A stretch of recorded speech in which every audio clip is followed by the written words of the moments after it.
Today's episode is presented by LodeStar, the fee experts. Hi, everyone, and welcome back to Lending Leaders. My name is Elena Gardner, AMP, and this week I'm joined by our Director of Data Operations, Ron Carvalho. And we're going to talk through just kind of a little bit about what Ron does here at LodeStar in the very exciting world of title insurance premiums. So welcome back to the podcast, Ron. Thank you. You and your team at LodeStar handle all of the title insurance premiums and a bunch of other things. What do you kind of do in your day to day? What does that look like? So as you already mentioned, we handle title insurance premiums, recording fees, transfer taxes, appraisal information. Yeah. We monitor a vast majority of counties in the United States, which is over 3,000. Not always necessary to monitor them all because some fees are statewide and things of that nature. But I mean, the basic day to day is monitoring all of these locations and underwriters for changes, and making sure that we're up to date and ready to provide accurate information to our clients. Awesome. Yeah. And I know whenever we have a deep dive question about title, anything in those categories, we reach out to your team. So what is the most unique transfer tax that you can think of, or like tax? So unique. I mean, everyone kind of knows about the New York quarter point paid by the lender. I believe, off the top of my head, that's the only place in the entire country that has something like that. Yeah. And that's not always applicable even. So, for commercial transactions and other, specific transaction types, that isn't valid. So that has to kick back over to the buyer. So that's an interesting one in that it applies in certain places or certain transaction types, but not necessarily all of them. Pennsylvania has just an insane amount of taxes, school districts, counties, townships sometimes. So Yes. Pennsylvania is another one that just has a lot going on. Yeah. As someone who lives here, we do file local taxes, which really blew my mind when I first moved here. Is you file 3 tax returns: your federal, your state, and then your local township.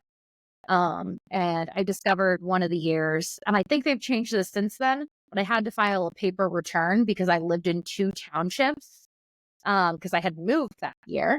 And when you move townships, you have to file a paper return versus an e-file with both townships, and you have to do the proration calculation yourself. Wow. So did you have to file a paper return for both townships, or could you? For both townships. Interesting. Okay. It was a journey, and still to this day, I don't think I did it, if we're being honest about that form. It was lots of fun. Yes, Pennsylvania can be quite complicated. Yeah.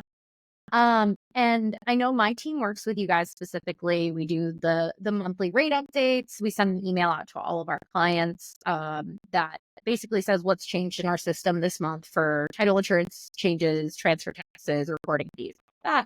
But we recently started adding in some new things. We've made this joke many times before, which is we get a lot of emails about bears. Yes. Bears, rabies, found in animals, just a variety of things. I mean, when we say we monitor all the counties, we also monitor their newsletters, things of that nature, because you never know how an update will be sent out, or sometimes, we'll have coverage in multiple areas, or what I mean by that is we'll employ multiple systems to monitor the same area. We'll get a notification, then we'll get another notification. We kind of get a heads up in the third way. So we get a ton of emails from the counties on top of our other tracking systems. And a lot of those are, I would say, fluff pieces for our purposes. Yeah. Right? Avon, Connecticut specifically, shout out to them. They send out, we get a newsletter like 2-3 times a week sometimes. So impressive. Yeah. And they've always got stuff going on. They've got, holiday things, ceremonies and everything like that going on. So I like it. I like Avon, Connecticut getting a shout. Yeah, they're a big. We discuss their newsletters quite often in the day. Yeah, I mean, it's like, look at what they've got going on. Yeah, I almost want to move there. Yeah, and I think it goes to a good point as to the level of detail you guys go to make sure that we catch any updates or anything like that. How far in advance do you guys normally put updates in the system? I know that's a question we get a lot. Yeah. So when it comes to underwriters, we'll apply the effective date as the effective date on the rate manual itself. And typically with an underwriter, if you are receiving a quote, we'll say a month out, you close the loan and the rates have changed in the meantime. From my experience, the underwriters will typically honor the rate at the time that the quote was placed. When it comes to things like transfer taxes and recording fees, as I'm sure anybody watching would know, the government doesn't really mess around and they don't really care. They want their money. So when we receive advance notice, and by advance notice, I mean anywhere from 30 to 60 days ahead of time, we'll try to apply these updates at least 2 months out for recording fees and transfer taxes to allow for the closing time. And when these are increases, we just figure that's kind of the safer way to play it. When there are rate decreases, which aren't common but do happen, we will wait till the effective date before we make those changes, because we don't want to underquote and then now there's a cure. Right, exactly. So for recording fees, transfer taxes, 2 months ahead of time when we're aware of it. Sometimes the township will change it and let us know a week in advance, a day in advance, and in those cases, we just implement them as soon as we get. Yeah, no, I think that makes total sense. And I know one question that we always ask on the podcast, and I especially love getting to ask employees this, is so a LodeStar is a guiding light in the night sky. It's our namesake. It's what the whole branding thing is put around it. Who or what is your LodeStar, personally or professionally? I should have given you a heads up on this question, Ron. I'm so sorry. All right. Hitting you with the tough questions. I mean, honestly, when it comes to professionally, I mean, just the whole team at LodeStar, and I know that sounds like almost like a cop out, but really, I will say that I've never worked with a better group of people. I really enjoy every day, and I mean, everybody who is here, everybody who I interact with, and anything that we need to get done, everybody's super competent, helpful, and just a pleasure to work with. So. Yeah, I would absolutely agree with that. I think we've worked together now. We started around the same time, actually. And I think, getting to be here for so much of the growth, right, has been really cool. And getting to see, I think when you came on, it was just you and your department, right? Very similar to how it was just.